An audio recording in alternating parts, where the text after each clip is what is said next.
All that footage was actually shot here in Chicagoland this past spring and summer.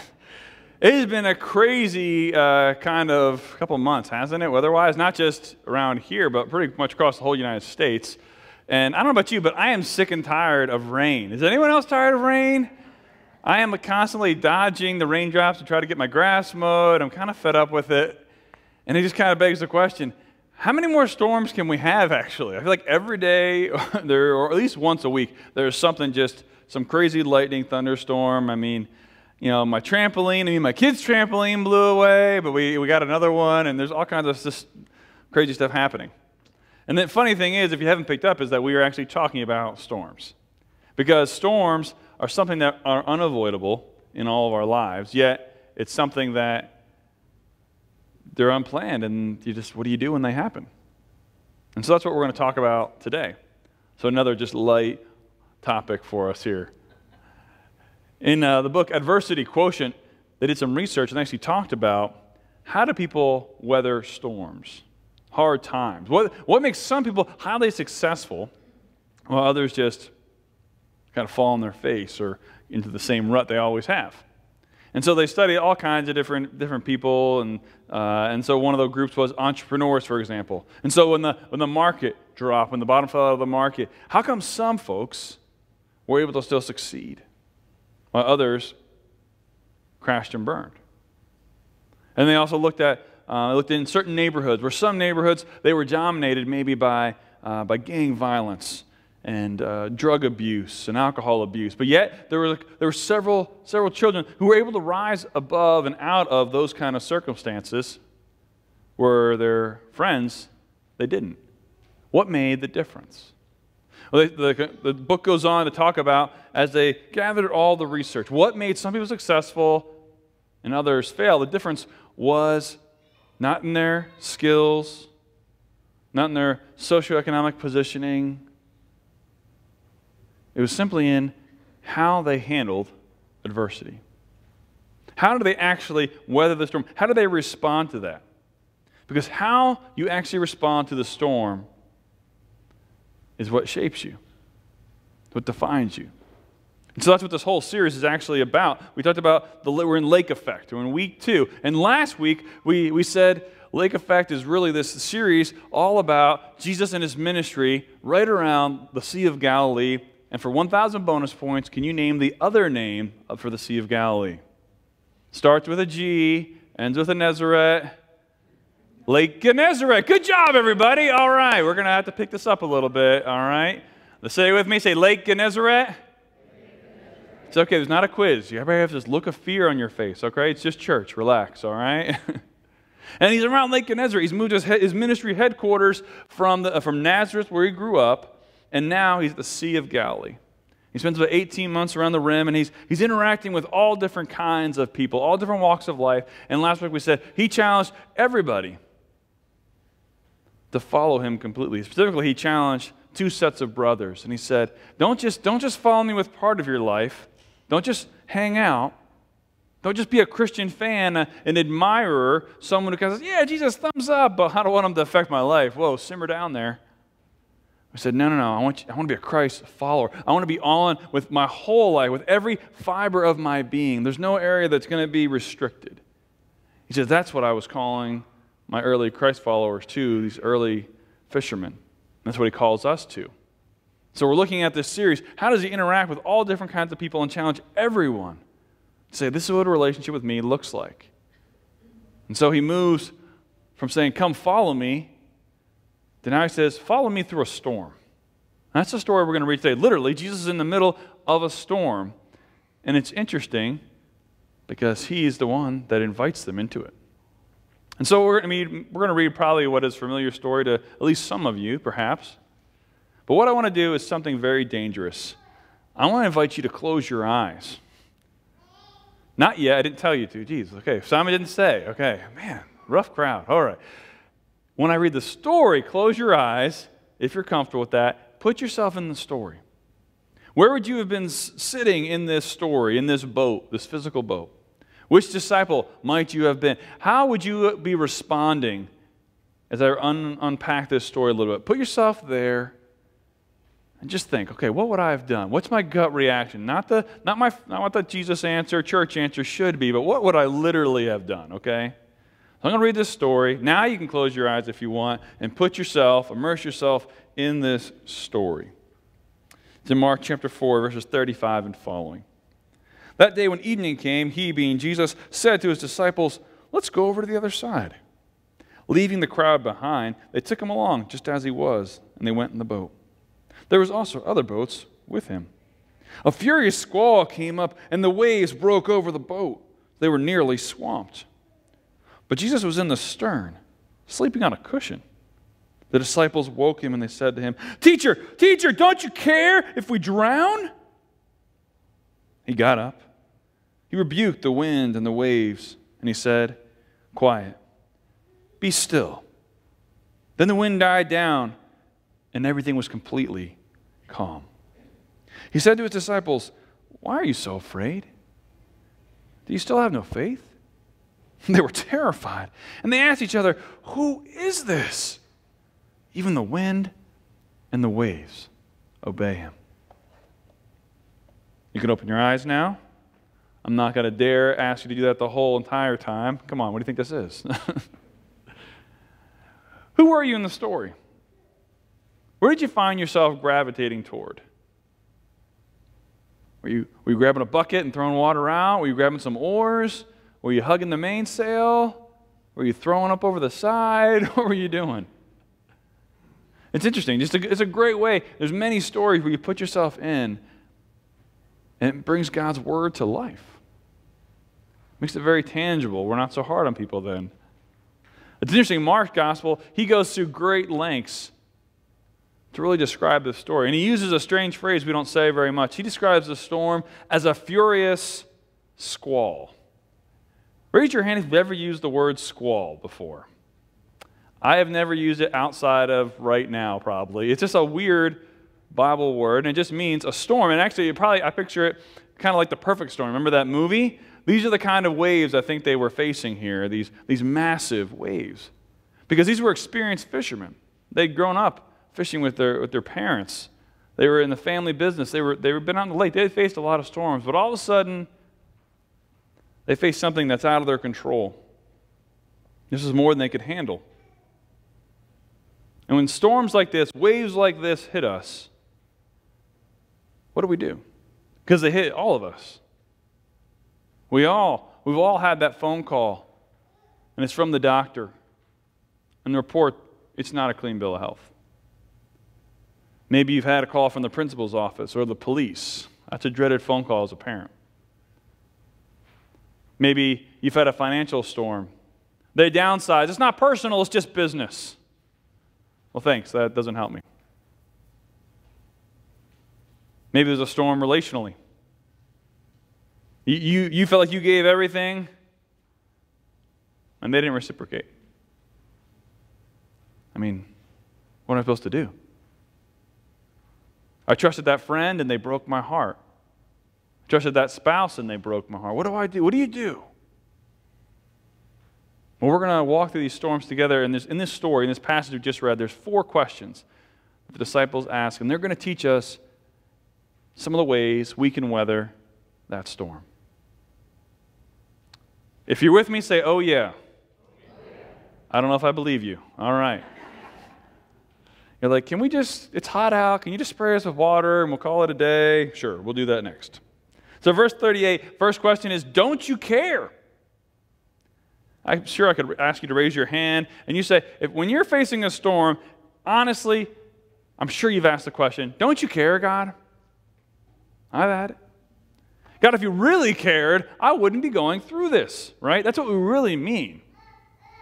Because it feels like the disciples are kind of saying, Jesus doesn't care here. It's because they're saying, Jesus, don't you really care here? And it's likely, it's very understandable, right? The waves are literally coming over the side of the boat, and what's Jesus doing?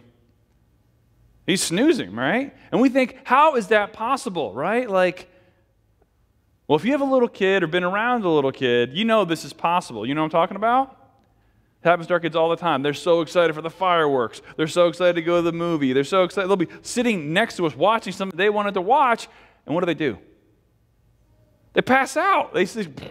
And they fall over in the strangest, peculiar positions, right? And if you're over 30, you get a backache just thinking about it. And they hang over like this, sound asleep in the car. And you're like, how do they do that? And you prop them back up, and they fall back the other way. And you open their eyes, and they don't wake up.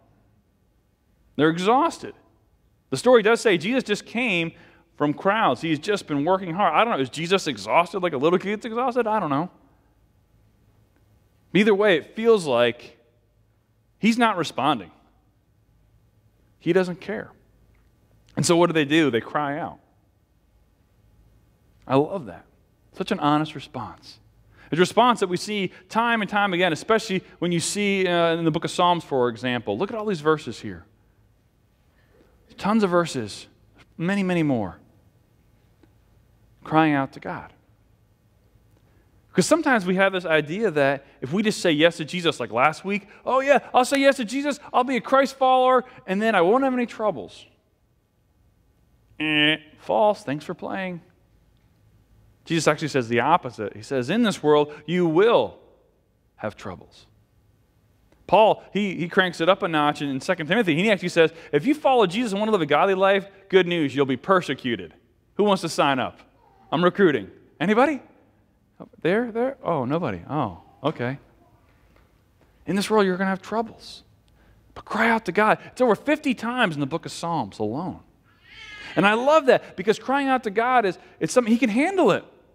Do you have that close friend, that confidant, where you can just unload? You can have like that moment where you just say, man, my day was just terrible. Can I tell you all about it? And they don't hang up on you, or they don't sure, tell me all about it. And you get it off your chest, and did it break your relationship? No. God's the same way. He says, it's okay. You can be real. You can be honest. It's okay to have some doubts. Don't stay there. Don't live there. But we all need to vent. It's a human emotion. We have to get it out. So these disciples have a very real thing. Don't you care? He says, of course I care. Let's go on this journey. Let's process this together. So that's where he goes, and they cry out, and he just speaks a word, and the wind and the waves, they calm down. That's what God's word does to our lives. If you know God's word, you spend time in His word, it speaks peace into your situation. But then it leads him to this next question. He says, why are you so afraid, in verse 40? And he says, don't be. We hear that probably as, you shouldn't be afraid. If you have real faith, you shouldn't be afraid. But he doesn't say that. He says, why are you so afraid? I think what he's getting at here, he says, you see me do so much. I've healed. I've done miracle after miracle. I've done all these amazing things. Why? Why are you still afraid? I think they're so afraid is because, just like us, so many times, they reach the end of the rope, right? They've tried everything, and they're not able to navigate this storm. It's out of control. It's out of their control. Raise your hand if you're a control freak or sitting next to one. Don't you just love this relational unity we're having today? This is good, right? This interaction. We love to have control, don't we? That's why we're a self-help society. Because I can fix it all by myself. If I'm in a problem, I'm not going to tell you about it. I'm good. I'm fine. I'll fix it on my own. I'll manage it. I'll control it. My problem is the self can't really help us. The self may get a couple good ideas every once in a while. But see, by myself, I'm not reliable. I'm not dependable. I'm not going to have the best thoughts. And if you just rely on yourself over and over and over again, you know what that leads to? Exhaustion. Just try harder. Just do a little bit more. Just work a few more hours. Just have a few more drinks. Just numb it any way you can, and it'll go away. That's a lie. It's a lie. That's how we try to control it. I don't know about you, but when I'm in the midst of a storm and I'm feeling anxious, there's a phrase that God uses to kind of calm my fears. And it goes usually something like this. He'll say, John, the more you keep looking to yourself, the worse this storm is going to feel. But the more you look to me, the more you're going to be able to weather this. It's so basic and so true that I forget it. I don't know if you do either, but so many times, though, in the Gospels, story after story, Jesus is just constantly hitting on this theme of trying to get us to forget about ourselves, to deny ourselves. One of my really good friends, he's been a minister for 20 years, and he says one of the things he does when someone comes to him, and they'll talk about this difficult thing they're going through, and he's not minimizing it, he's not trying to brush it under the rug, but he'll just ask them, hey, where are you serving at? Which one of our teams are you contributing in? Are you working in Stuco with the small groups there? Are you helping on the arts team? We need drummers, we need bass players. Or are you helping, and lead a small group? Are you helping in Kid City? Hey, we need welcome people. Are you helping there? And he goes, 9 times out of 10, people will say, no, I'm not serving anywhere. And he tells them, why don't you go serve for about 3 months? Join one of our teams, and then let's come back and we'll talk some more about what you're weathering, what that storm is. And he says so many times, I'll come back to him about 3 months later and say, hey, how's that thing? And they'll say, what thing? Now, I know there's many examples where it's not that easy. It's not a cookie cutter. But it's a great example of when I take my eyes off of myself. There are many, many storms that when I'm in community, I get through a lot differently than if I'm just by myself and I'm constantly feeling everything alone, everything on myself. Everything is on me. It's all about me. But see, Jesus went to great lengths to say that it's not about you. So I want you to die to yourself. That's not pleasant. That's not fun. Because when you do this, you find dependency on me ultimately and not yourself. And it leads us to the next question where he says, do you still have no faith? Raise your hand if you think that is like a principal calling you into the office, right? It's like, don't you hear it that way? I don't think Jesus actually said it that way. I'm tempted, like in my own New Jerseyness, to think, he was kind of like, hey, dummies, do you still have enough faith? Do you not remember this, and this? But I think instead he's taking them on a different track here. He's telling them not to forget all the things they've experienced. Trying to help them remember to trust him in the storm. Because they've seen him do a lot. It kind of reminds me of this theme of remembrance. So many times the storm hits, right? And the first thing to go is your memory. You push the panic button. And this reminds me of the story.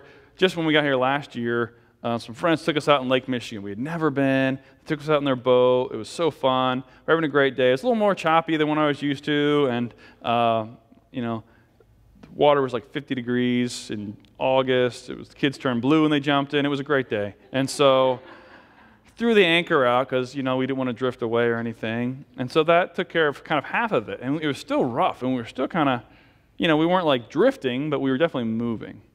And then he threw out a second anchor off the opposite end of the boat. I said, why'd you do that? He said, because we need more than one anchor point. He says, if I just put one out, it may stop us from moving. But if I put 2 out, we'll feel the effects of those waves, but we're not going to get moved.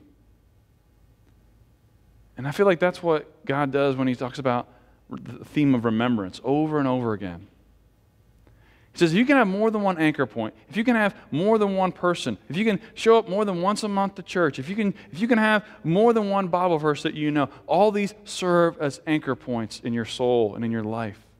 And when the storm comes, and it will, you'll feel the effects. You'll feel the waves hit you. But you're not going to be shaken.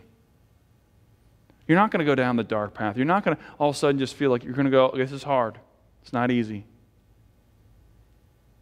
But I have these anchor points for my soul. And the Psalms, again, they give us tons of great examples on this. Look at this, Psalm 77. Look at these. Because remembrance just means to intentionally bring God to mind, to dwell what he's already done for you.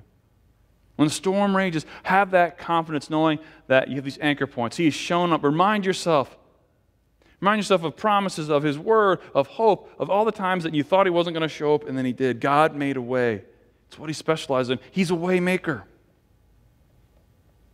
I've seen this time and time again in my own life where it feels like, God, where are you? One of the first ones in my earliest memory, I was 16 years old, my friend Matt. He was just a stud. He was just a fantastic baseball player, straight A student, wanted to be a missionary pilot. What 16-year-old wants to be a missionary pilot, right? Like, what's wrong? Like, 16-year-olds aren't supposed to want that stuff? And he gets hit by a drunk driver walking down the road, broad daylight, Saturday afternoon. Storm hits. Then, in high school, my parents, they went through a really awkward thing. Just marriage nearly broke. God, it's not the way it's supposed to be, God. Not my family. Storm hits. Then I go off to college. All right, no more storms now, right? Like, that's good. Get engaged at the end of college. Break the engagement off. Storm hits. Financial pressure. Storm hits. Friends who I thought were friends, now we're having friction, got storm hits. No job. Baby on the way. Supposed to be a joyful occasion, right? Being a parent, panic/stress. Financial stress, storm hits. Financial stress, storm hits. Job change, financial stress. I mentioned financial stress. Storm hits. Time and time again, though.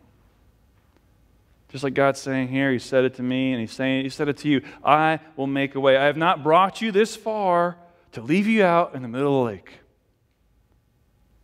Remember, remember, remember. Remember my word. Remember those anchor points. Remember those friends. Remember those times that have gotten you through. And if you can't remember, it's coming. I'll help you remember again. And it leads to the last question. Who is this? Who is this Jesus that I'm following? Because He's not exactly what I signed up for. The disciples actually, remember the last verse there, it says they were terrified. That's not exactly a seeker-sensitive word. That's not a warm, fuzzy word, terrified. That's a word we use for like haunted houses and things like that, terrified. It's interesting though, terrified here it's better translated, eye-opened worship. You see, they are forced to reevaluate, who's this Jesus I'm following? Because He's not who I thought. They have to reassess. See, they would have, good little Jewish boys that they are, they would have known. They would have known several of the Psalms, like Psalm 89. O Lord God Almighty, who is like you? You rule over the surging sea. When the waves mount up, you still them. See, they were forced to reassess who Jesus was because there was only one person that was able to control the seas. It's created their universe. They're connecting the dots here going, oh, wait a second. He's not just a really good teacher, nice Jesus, nice little healer. But if we're not careful, we get lulled into that same kind of meek and mild Jesus, don't we? I know I do. I kind of buy in slowly over time. I've got this very domesticated Jesus if I'm not careful. The Jesus who doesn't say hard things. The Jesus who is just, he's kind of a pansy. He's kind of, oh yeah, I don't want to rock the boat. We picture Jesus walking around with his shoulders hunched over, maybe. Is that the picture we get of Jesus in the Scriptures? When you read the Scriptures, you see He's the King of Kings. He's the Lord of Lords. He's the one who speaks stars into existence. He's the one who redeems us. He saves us. He hears our prayers. He's the Lord of all the nations. He's the one that can say one word and a dead man rises. He says one word and a hurricane stops. Doesn't sound very pansy to me. Jesus was full of hard things. I think He was a very strong person, strong character. And it begs the question, who are you following?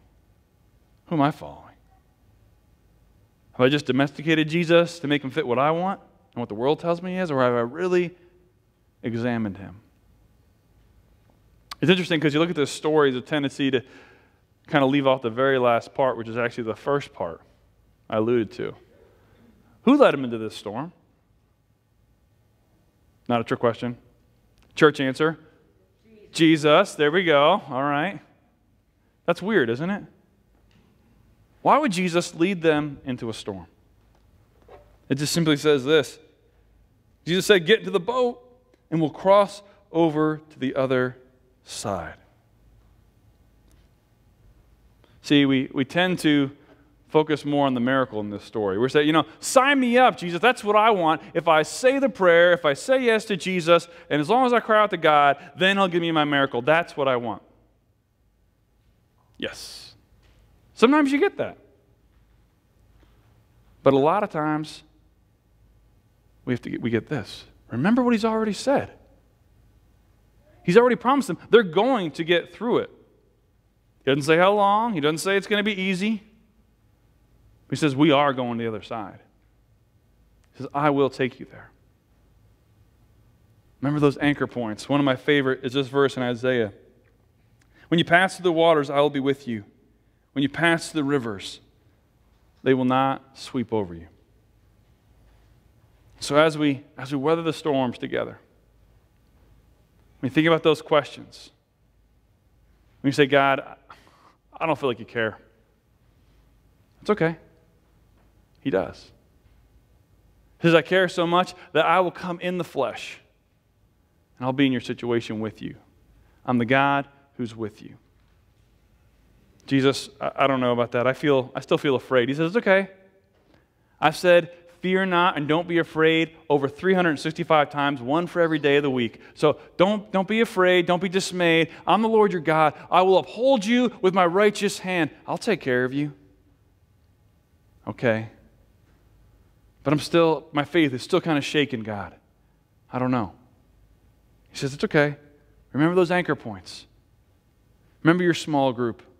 Remember where you're serving. Remember my word. Remember how I've shown up time and time again. I will be the anchor of your soul. And when the waves crash, they won't overwhelm you. And when you ask that last question, who's this Jesus I'm following? You can simply say, he's God. And he's with me in the storm. Let's pray together. Jesus, thank you that you are with us in the midst of the storm. Thank you, God, that it's not always easy, God, but we believe that through these difficult times, God, you use these to grow us to be more like you. And God, you're gonna bring people into our lives. Maybe people you already have. Maybe it's a neighbor. Maybe it's a coworker. Maybe it's a family member, God. And they're in the midst of a storm, and you're going to use our difficult situation to reach them, to help them find their way back to God. God, maybe there's just someone who needs to be reminded today, God, that they are not alone. You are with them in the middle of the storm, and the storm is raging, and it seems like there's no end in sight, but God, you are there. God, I pray we would lean into you, to those anchor points for our soul. Know that we serve the God who's with us in the storm. Amen. Storms are intended to bring life. And storms are the only thing that allow our roots to grow deeper and allow flowers to find their color. When I was 7 years old, my older brother was diagnosed with brain cancer. And my brother went through several chemo and radiation treatments, and he had a brain operation. Once we walked through that journey, we hoped and prayed that it would never happen again.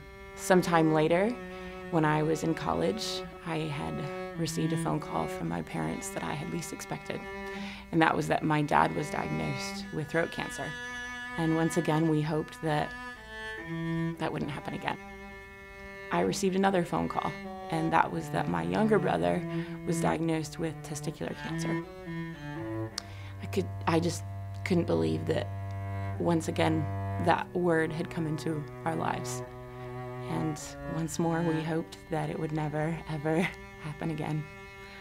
A few years after that, we discovered that my older brother's brain tumors had returned. And we had been there before, that feeling of waiting and wondering the toll that it was going to take and wondering how he was going to come out of that operation. And he did come out of it, although there was another MRI to see how he had progressed. And it turns out a couple of years after that, another tumor had returned. So another time in that operating room, another period of waiting to see how he was gonna fare.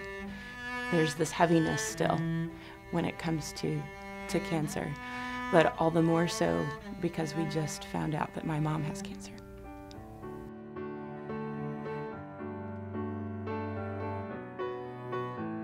I was just sitting at my piano to try and put words and a melody to what I was experiencing. And I had noticed, I was looking outside and just noticed that the grass was really in need of some rain and just really in need of some vibrancy and life. And you could look off into the distance and see that these dark storm clouds were coming through. There was this anticipation with it. You knew that that rain was needed and you wanted it to come closer. But at the same time, there was an eeriness. The colors that loomed over the earth, just casting shadows and darkness. Even though you knew that rain was needed, you at the same time didn't want it to come. That, in essence, is what I was feeling in these storms that we were going through, and every single one, even if the response was different, even if the circumstances surrounding it was different, it was a storm that we had no idea what the outcome would be. And I don't think that God at all delights in our heartache. And He doesn't delight in watching us struggle through the storms. But I think He does delight in our sustenance. Storms will still hurt. And we will always be faced with not knowing the devastation coming out of them. But that doesn't change the fact that God is still good. And there's no storm that can devastate that truth.